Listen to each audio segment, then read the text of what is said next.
welcome back, everyone, to the Jesuit Alumni Basketball Dad Bod League podcast. This is episode 7. I'm your host, David Gambrel. I'm Matt Gambrel. I'm Bob. Grant. Matt, Bob, those are some cute onesies. Do those come in men's? Sure don't. Yes, they do. Sure don't. No. High school Jesuit Basketball Association? Powerful. Yeah, Jesuit Basketball Association. There you go. Old school. Yeah. Grant, thanks for joining us this week. I know you're a big fan of the show. Oh yeah, long-time listener, first-time caller. Did you call in? Technically, it is a Zoom meeting, so you did. What number did you call? You really should add that as a bit. Fake calls from listeners. Ooh, that's a good call. Listeners are tweeting in right now.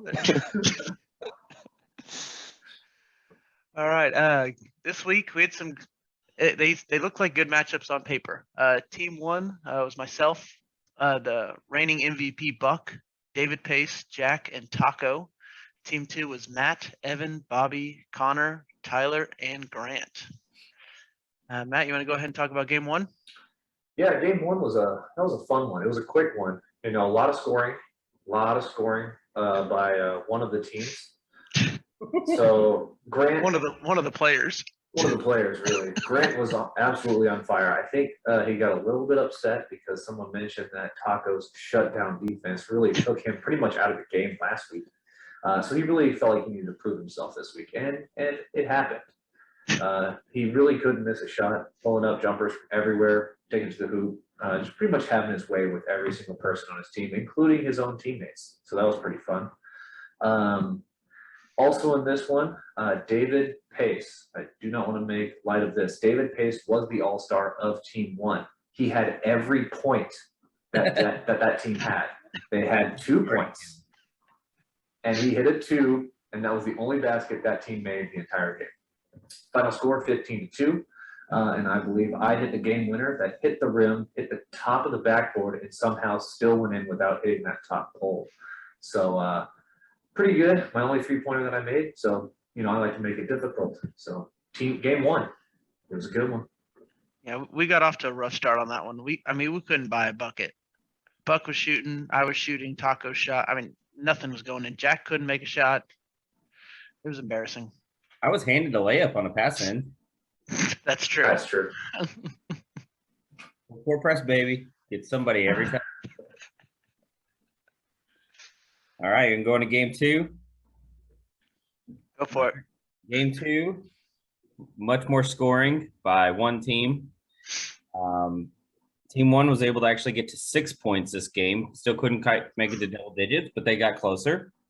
Grant continued to outscore the other team and majority of our team.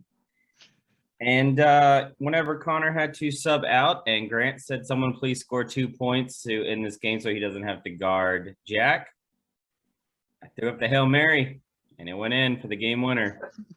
Thanks for that, Bobby. Mr. Automatic. Mr. Automatic.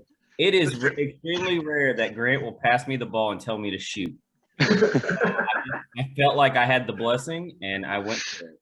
Look, it's never good for the other team if Bobby's going to put up 33% of your points. It's just chalk it up as a loss for the other team, no matter what.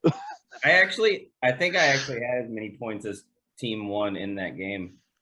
It's kind of sad. Never good. Yeah. Yeah, it was another bad game for us. We tried to make a switch on defense, see if Buck would have any luck against Grant, and it still didn't help. Grant still continued to dominate our entire team. Didn't matter who was guarding him. We need Tim back. Yeah. Don't listen to him, Tim. Rehab. Keep that rehab going, Tim. Take as much time as you need. Hopefully he's coming off the IR soon. God. Okay. Game 3. Game 3. Game 3, Jack kind of had to leave with a injury, which sent Connor over to that team, which I wasn't happy about. There's nothing better than having Connor on your team to just play solid defense, no turnovers, every rebound.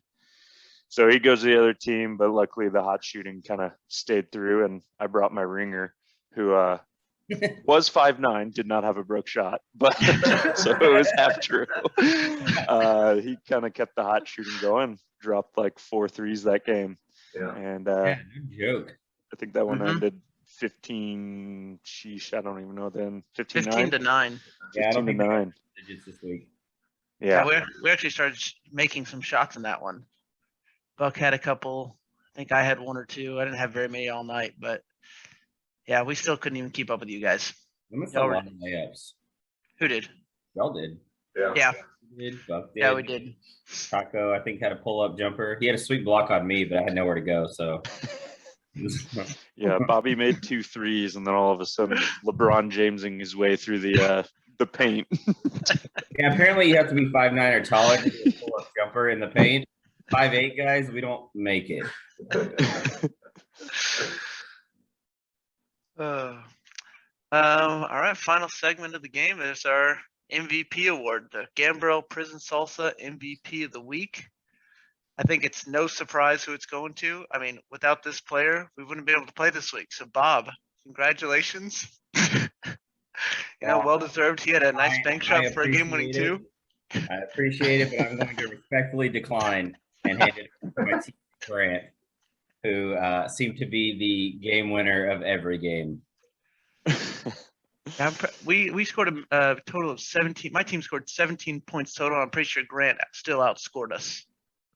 Yeah. I'm gonna pass my MVP to Connor because Boardman gets paid. Boardman gets paid. He got all the boards. Yeah. Normally with Jack gets his fair share, but Connor was he boxed him out really well. He shut down Jack. Jack was having an off night. Yep. He also smelled like 14 cigarettes, so that probably wasn't good. Not a sponsor. Cigarettes, not the sponsor. Nice. All right. Anybody got anything else? Grant, you got any pointers for the rest of us on how we can, not be dominated by you next week? Just keep sending Connor my way. He does everything I don't want to do. All right. Well, hopefully we get Tim back next week so you actually have somebody your size to play defense against you. Other than that, Bob, is this going to be your last week for a while? Next week? I think it depends on if we have it next week. If we do, then I'm in. If not, then yes, that would have been my last one. But I do have one question for Grant, a continuing segment from week to week. If you were to deem yourself a Thanksgiving side dish, what would you be? Ooh. Buck already took stuffing. Mm. So I'll take Hawaiian rolls. Rolls goes with everything. Okay. Good choice. Very nice.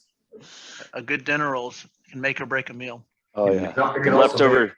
Hey, the midnight leftover sandwiches after turkey when everybody goes to bed. Throw it on a little Hawaiian roll. Ooh. Oh yeah. Pick. All right. Sign us out. All right. Well, thank you guys for watching. I want to thank our sponsors, Gambrel Prison Salsa. This is Gambrel Prison Salsa. I know what you guys are wondering. Are those 3 different colors? Yes, they are, because they're 3 different kinds of salsa. We actually make 4. I don't have a prototype of the 4th one. Mild, green mild, and fire roasted is what we got right here. We also have a hot. Order GambrelPrisonSalsa.com. Green and hot. Green and hot, the way to go. All about the fire roasted over here. It's good stuff. It's all good. Our other sponsor, Bobby Wagner at Keller Williams. If you need a house, call the Bob. I fixed it just for you, Taco. He's gonna be real happy to see that. He'll be able to call you now. Yeah, I know it's super confusing. And our final hopeful sponsor, eventually one of these days they'll give us a call. Mountain Dew. Hit us up. We're ready. We'll take your money and plug it every time for our 20 viewers. I love Bob. All right. Grant, thanks for joining us this week. This has been the Jesuit Alumni Basketball Dad Bod League podcast. I've been your host, David Gambrel. I'm Matt Gambrel. I'm Bob. I'm Grant. We'll see you guys on Monday.